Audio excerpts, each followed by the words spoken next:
Charity here. Welcome back to my kitchen. I just want to show you what I'm doing today. It's kind of our first cold day for the summer, but there's still many summer things to do, so let me show you what I'm up to. So this is celery from my garden. It's not like traditional thick stalk celery. It's just kind of like leafy and thinner stalks, but it's very tasty. And these are carrots I bought from my neighbor who has a bigger garden than myself. As you can see, I peeled these carrots and now I'm just cutting the tops off and splitting them. And they're all going onto this sheet pan right here. So as you can see, I have about the same amount of carrots as I do celery. The next step is going to be the onions, and I'm actually going to do twice as much onions as everything else. So normally if it would be the same amount of onions, I'd probably do maybe 2 or 3 because my onions are small, but I'm actually going to do like 5. So for the onions, I'm actually going to do what's more of a rough chop. I've cut it in half, I've cut the ends off, and now I'm just going to do kind of a really big rough chop on these. I might wonder what we're making here. I haven't even talked about that yet. I'm experimenting, to be honest. I'm going to try and make my own vegetable base for broth. So this is an idea I've had for quite some time. What I'm going to do is all these veggies that I'm cutting up, I'm going to roast those off in the oven with some salt and olive oil. And in the interim, I have a bag of scraps like this that I've been saving for a while in the freezer. And what I'm going to do with that is take it out and simmer it for a while. And this is so I have, it'll be kind of a veggie broth actually, but this is mostly so I have something I can add to the veggies, because what I'm going to do is, well, you'll see what I'm going to do. I'm not going to give it away just yet. Okay, there's the onions. There's quite a lot of them. I did put this on a sheet pan with parchment paper. You should always cook on parchment paper. It not only keeps things cleaner, but it keeps things from sticking to the pan as well, and it's just a good practice. I'm actually kind of excited about these onions because these are from the Columbia Valley in Oregon, which is where I used to work when I worked on the riverboats. So this is actually a product I'm very familiar with in the smell and the taste, and it, besides the fact that I have onions in my eyes, it just makes me a little nostalgic right now. So next, what I'm doing is I'm just putting some olive oil on top of this. This is just you know, olive oil I get at the co-op. One thing I do tend to look at when I buy olive oil is where it comes from. This one I just looked at came from Spain. I'm very finicky actually about my olive oil, and so I'll take stuff that, you know, is definitely from Spain. I love Spanish olives, and but I always make sure that what I'm buying is 100% pure olive oil. You need to read your labels, folks. Sometimes you'll get stuff that says extra virgin olive oil, but when you look at it, it's a blend. So make sure you read your labels. Alright, moving on. We all know what this is, the famous gray salt that I prefer. I'm going to throw some of that on there. My husband just reminded me to fill you guys in on where I get this gray salt in Saskatchewan, specifically in Saskatoon. I go to the hippy dippy natural foods grocery store on 8th Street called Dad's. So far it's the only place I can find it in the quantity that I like. I don't use the gray salt for everything, only for seasoning, specifically for seasoning food. But if it's like for water, for pasta or something like that, I'll use kosher salt. So I also added some pepper, some freshly ground pepper, onto this little masterpiece of veggies. Now normally, as some of you might remember, we call this mirepoix. This is also known as the Trinity if you're from New Orleans. Yeah, you know who I'm talking to. This is mirepoix, and this is your basis for a lot of things in French cooking and cooking in general. And so this is going to go into a 375 oven for about, I think I'm going to set the timer for like 24, 26-ish minutes. What I want is everything to become soft and all the juices to run out so I can make my base. So here it goes. Now, one of the things I did for myself is I got this handy dandy, drink. I got this handy dandy, drink. Let me try this again. I got this temperature reader, the thermometer for my oven because this oven was kind of unknown to me before I moved into this house. And so I got the temperature just because I wasn't sure, you know, how accurate it was. And I'm really glad I did, because now I can see, like when I set it for 350, it actually only heats up to about 325. So I gotta, you know, jump it up a little bit. It's going down right now because I have the oven door open. So it's reasonably accurate, but it's just a really good idea to, you know, do that. So that way you know really exactly how hot your oven is. Alright, there she goes. Let's close that up, and I'm going to set a timer. So I actually set the timer for 19 minutes. I did this so I can check it before I think it's going to be done and be a little bit sure. If something has a time to cook and it says 14 to 19 minutes, I always set it in the middle unless I'm really unsure about it.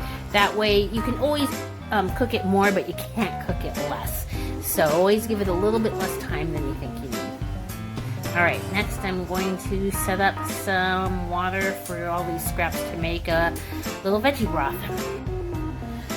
So there's my brew. I just have this in a small stock pot. These are just vegetable clippings, you know, things you have left over when you're cutting veggies. I throw it all into a Ziploc bag, throw it in the freezer, and put the today's stuff in there as well. And I'm going to put this on a medium high-ish heat so it can simmer some. And always season your food. Today I'm going to add, of course, the gray salt. Just sprinkling about about a half a teaspoon, maybe a teaspoon of salt in there. I'm going to add some, I'm also going to add some pepper and some garlic in there, and I'm just going to let that all simmer down while the other stuff is roasting. So this is a great thing to do with all of your old garlic, because you know how sometimes it gets kind of wrinkly and just not happy looking. I mean, it's definitely still usable, it's still pretty potent, but you know, these ones aren't going to make a good dice or anything, so you can just cut these up and throw them into your stock pot. So the last thing I'm adding to the stock pot, I went outside and picked some herbs from my front yard. I have some thyme here, or not thyme, what is this, marjoram? It's not, maybe it is thyme. It's thyme. And this is just some Italian parsley. I'm really going to miss these when winter comes. I love having my fresh herbs. Maybe I can transplant them for indoors. But these two are going into the stock pot. So I want to show you a couple things. First, never underestimate what you can do with ramen. My husband wanted a quick snack, so I whipped him up some quick ramen. This is just the packaged stuff that you get, but I added some stuff to it. That's some cilantro, some mushrooms, that's pickled carrot that I make. We'll do that sometime. Those are Anaheim chilies to give it some heat. And then that odd looking lump of stuff, this is some pork jowl that I slow cooked the other night, and I just kind of microwaved it and made it nice and crispy, and put some chili sauce, this stuff on it, to give it some more flavor, and hopefully he likes it. The other thing I want to show you while things are still cooking and baking and everything is this. My husband found the receipt for the salt, the gray sea salt. So I bought two of them. They were $4.99 each for a total of $9.98. And those two packages filled up my big, what is that, to 4 liter jar of gray salt, which will last me at least half of the year. Okay, the veg is out of the oven. This actually took about 36 minutes, and I allowed the broth to go about the same time. I went ahead and strained it into this container that I typically use for boiling water, but in this case it has the broth. Now some of you may be wondering, well, why didn't you just use all of that to make broth? Well, making a broth base. So let's talk about what a base is. A base is kind of like a concentrate that you would use to make a broth or add water to. So you have the base. It's like the stuff that you get in the store that comes in the little cuppies, and you just throw it in there, and then you can add some water to it, and it makes a base. And so that's what I'm doing. So the next step that I'm going to do is I'm going to let this all sit for a little while. It needs to cool off. So one of the benefits of making a base as opposed to just keeping broth is, first of all, broth takes a little bit more space in your fridge because it's all liquid, right? And it's ready to go. But that means that you're going to have to be able to store all that liquid. The other thing that you can do with broth is put it into ice cube trays and then just keep that in the freezer, and it works out just fine. Just use it within a couple of months or so. My hope is that with the base that I can keep it in a jar in the fridge and then just scoop it out as I need it.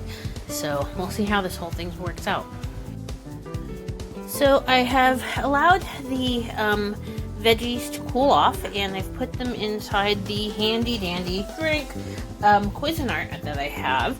You can also use a blender, which I have right there, but I decided to use the Cuisinart, and I'm going to go ahead and pulse this a little bit to mix it up.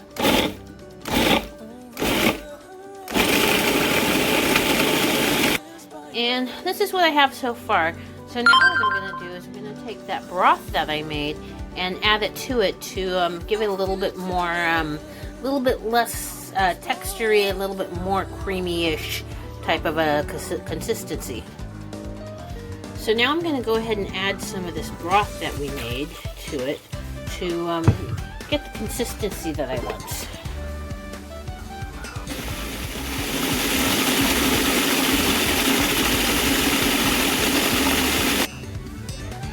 This is kind of close to what I want, but there's still kind of chewy bits in there when I taste it. So I'm going to add just a little bit more water and maybe a little bit of cornstarch as well.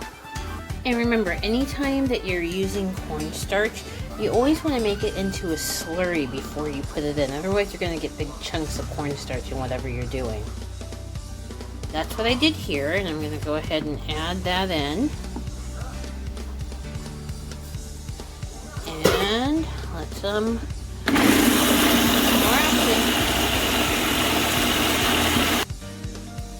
I think this is about where I want it. If I wanted to, I could just kind of serve this as a soup.